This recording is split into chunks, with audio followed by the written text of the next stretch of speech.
అందరికీ నమస్తే. Welcome to our channel Bhuvaneshwari's kitchen. ఈరోజు మనం బీట్రూట్ ఫ్రై చేసుకుందామండి. ఈ బీట్రూట్ ఫ్రై చేసుకునే విధానంలో మనము కొంత మార్పుగా చేసుకోగలిగితే కర్రీ ఎక్కువ తీసుకొని రైస్ తగ్గించుకొని తినచ్చండి. అప్పుడు మనకు క్యాలరీస్ అనేది తగ్గుతాయి. దానివల్ల మనం వెయిట్ అనేది కంట్రోల్లో పెట్టుకోవచ్చు. ఇప్పుడు చూడండి, ప్రాసెస్లోకి వెళ్దాం. ముందుగా కొద్దిగా వేరుశెనగ పప్పులు వేయించుకొని పక్కన పెట్టుకున్నాను. ఎందుకంటే ఫ్రైలో ఎప్పుడైనా వేరుశెనగ పప్పులు వేసుకుంటే మనకు కొంచెం ప్రోటీన్ ఫుడ్ అనేది దొరుకుతుంది. కాబట్టి ఏ ఫ్రై చేసినా కానీ కొంచెం వేరుశెనగ పప్పులు, మినప్పప్పు ఇలాంటివి వేసుకోండి.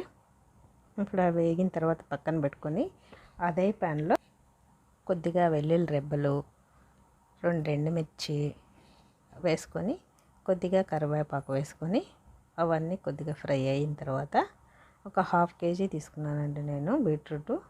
1/2 kg సన్నగా తరిగి పెట్టుకొని ఇది ఈ ఆయిల్లోనే మగ్గేటట్టు చూసుకోవాలండి.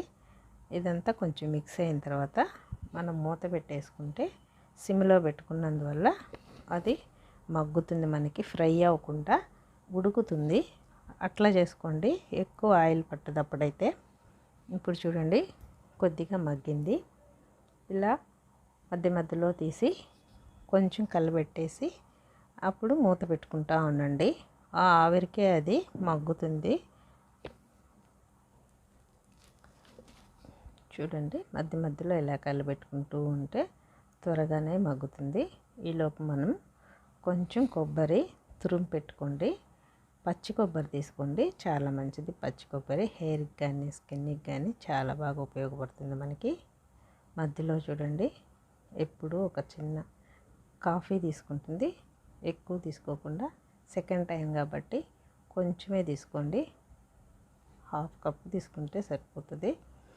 కొంచెం తాగితే ఆడవాళ్ళకి కొద్దిగా ఎనర్జీ వస్తుంది. చాలా వర్క్ ఉంటుంది కాబట్టి చేసుకోవడానికి. అది నా అలవాటు అండి. అదేమంత మంచి అలవాటు కాదు. మీకు ఇష్టమైతేనే తీసుకోండి, లేకుంటే వద్దు.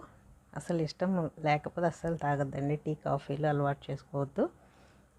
చూడండి, ఉడికిందో లేదో చూసుకుందాం. కొద్దిగా ఉడకనిచ్చిన తర్వాత పసుపు, కొంచెం సాల్ట్ వేసుకోండి.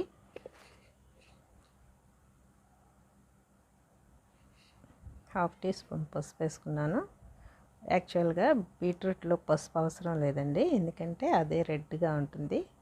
కానీ మనకి యాంటీ బ్యాక్టీరియల్గా ఉపయోగపడుతుంది అనేసి పసుపు వేసుకున్నాను.